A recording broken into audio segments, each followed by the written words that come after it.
क्या पीरियड्स के दौरान कम ब्लीडिंग होने से बच्चा ठहरने में, प्रेगनेंसी होने में कोई दिक्कत आती है? वह महिलाएं जिनको पीरियड्स के अंदर कम ब्लीडिंग होती है, कम फ्लो होता है, वह जानना चाहती हैं कि क्या ऐसा होने से बच्चा ठहरने में या प्रेगनेंसी होने में कोई प्रॉब्लम आती है। मैं डॉक्टर दीप्ति जैन, गायनेकोलॉजिस्ट, आज आपको इसी के बारे में डिटेल में बताऊंगी कि क्यों पीरियड्स के दौरान ब्लीडिंग कम आती है, कब हमें इसकी चिंता करने की ज़रूरत है, अगर ऐसा है तो क्या ये सच में प्रेगनेंसी होने को के अंदर प्रॉब्लम क्रिएट कर सकता है, और अगर ऐसा है तो हमें कौन कौन से टेस्ट कराने की ज़रूरत है और क्या करके हम नेचुरली इसको इम्प्रूव कर सकते हैं। तो देखिए, पीरियड्स के अंदर कम फ्लो होना, किसको हम कहेंगे कम ब्लीडिंग होना?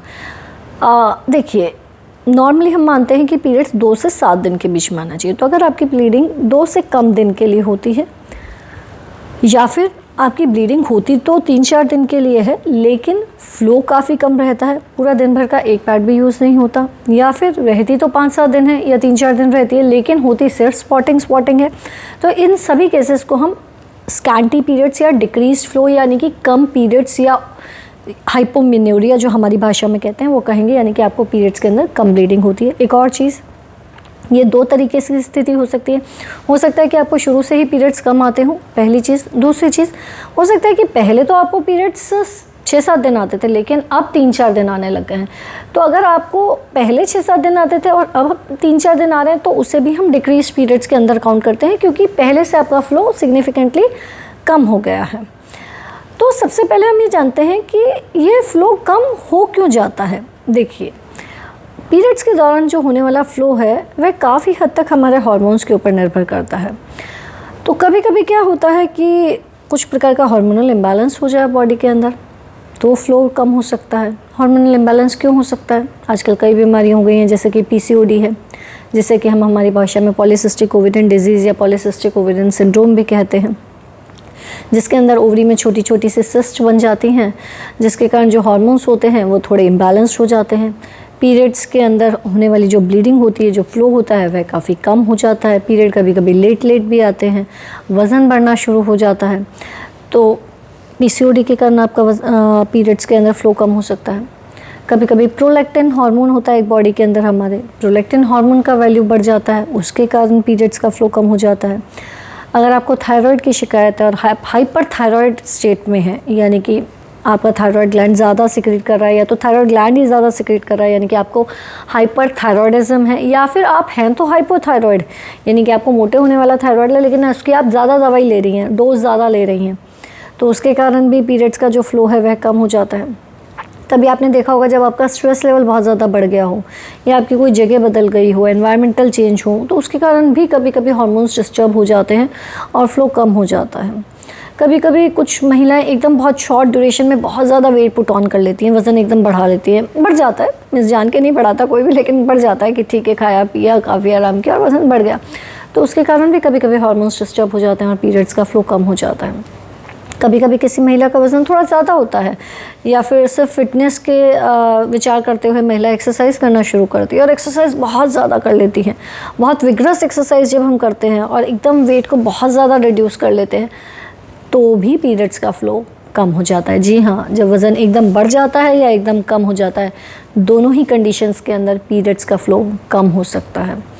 कभी कभी ऐसा भी देखा गया है कि किसी कारणवश DNC करनी पड़ी प्रेगनेंसी का टर्मिनेशन के लिए, या फिर कभी कोई डायग्नोस्टिक पर्पस के लिए आपकी DNC हुई, उस DNC के बाद में फ़्लो कम हो गया, ऐसा भी हो सकता है, जिसे हम हमारी भाषा में कहते हैं आशरमन सिंड्रोम, यानी कि यूट्रस की दीवारों के अंदर थोड़े एडेशंस बन जाते हैं, जिसके जाले जैसे बन जाते हैं, जिसके कारण भी पीरियड्स का जो फ्लो होता है वह कम हो जाता है।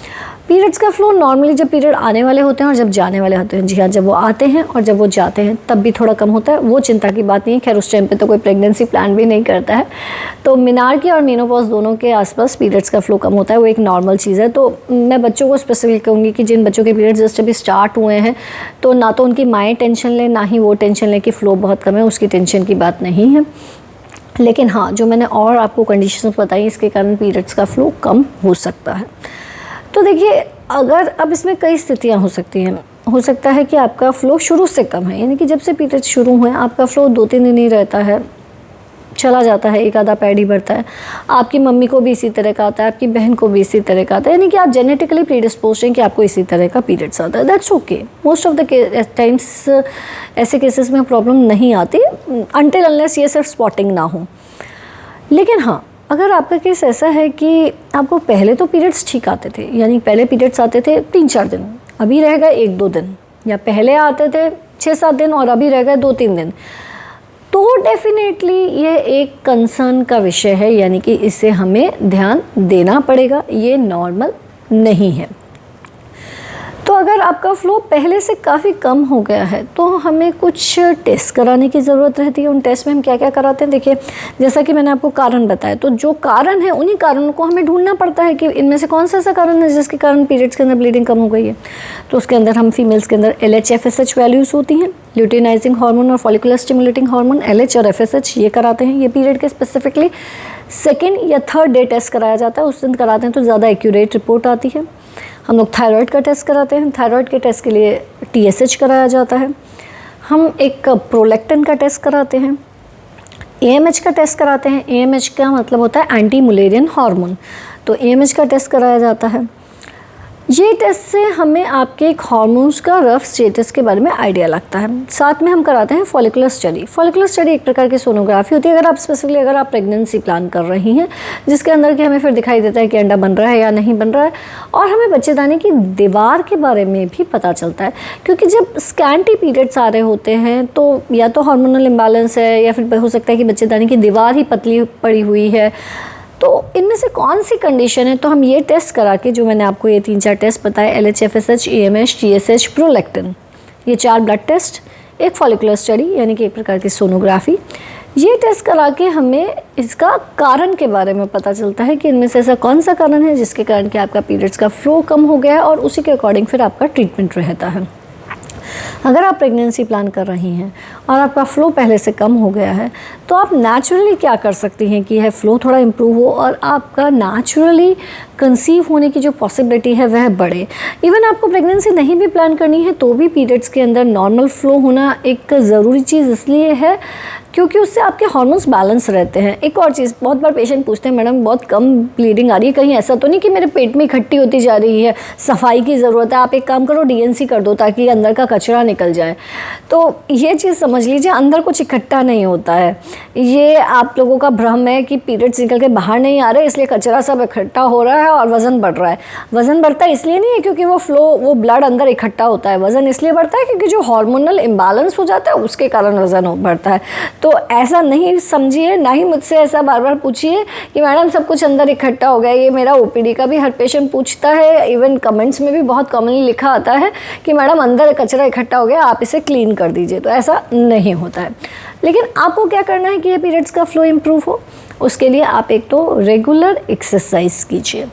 एक्सरसाइज में स्पेसिफिकली कार्डियो फॉर्म में जो भी आपको अच्छी लगे, जिमिंग है, जॉगिंग है, रनिंग है, डांस है, स्विमिंग है, बैडमिंटन है। आजकल कोरोना चल रहा है तो कुछ नहीं, यूट्यूब पे बैठ के जुम्बा ही देख लीजिए, फास्ट डांस ही कर लीजिए। Basically it needs to be a cardio sort of thing. 45 minute से लेके 1 घंटे की एक्सरसाइज डेली बेसिस पे रेगुलरली करेंगे तो आपका फ्लो डेफिनेटली इम्प्रूव होगा, पहली चीज़। दूसरी चीज़, आपको अपनी डाइट, हार्मोन्स बैलेंस करना है तो डाइट भी उसी के हिसाब से लेनी पड़ेगी। डाइट में हरी सब्जियां और फ्रूट्स का इंटेक ज़्यादा, पिज़्ज़ा बर्गर चीज़ तलाई थोड़ा कम, फैट्स और कार्ब्स का इंटेक थोड़ा कम, प्रोटीन का इंटेक ज़्यादा। जी हाँ, फैट और कार्बोहाइड्रेट कम लेने हैं, प्रोटीन अधिक मात्रा में लेना है।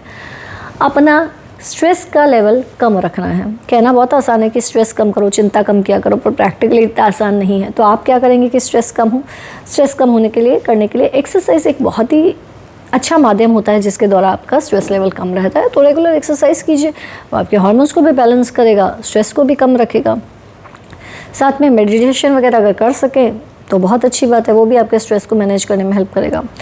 अपनी बायोलॉजिकल क्लॉक को फॉलो करें। मैं ये कई बार कह चुकी हूँ कि अपनी बायोलॉजिकल क्लॉक को फॉलो करें, अपने सब पेशेंट्स को भी समझाती हूँ।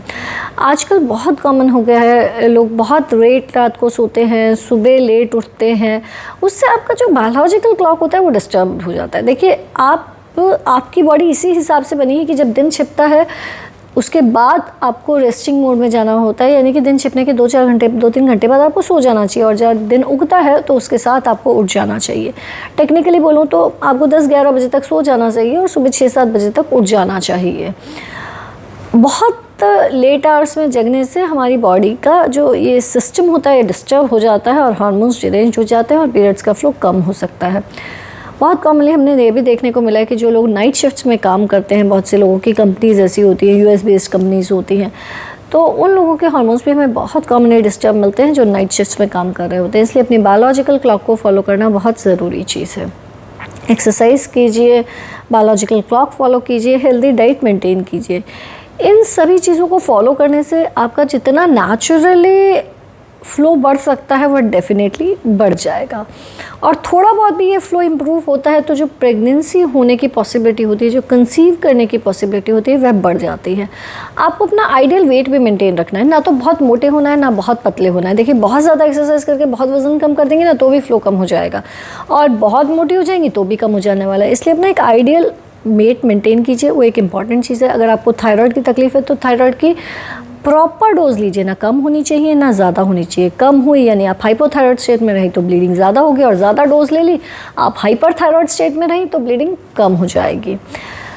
तो आप इन सभी चीज़ों का ध्यान रखिए। फिर भी अगर आपको कोई कन्फ्यूजन हो तो आप कमेंट बॉक्स में लिख के हमसे पूछ सकती हैं। चैनल को सब्सक्राइब कीजिए। धन्यवाद।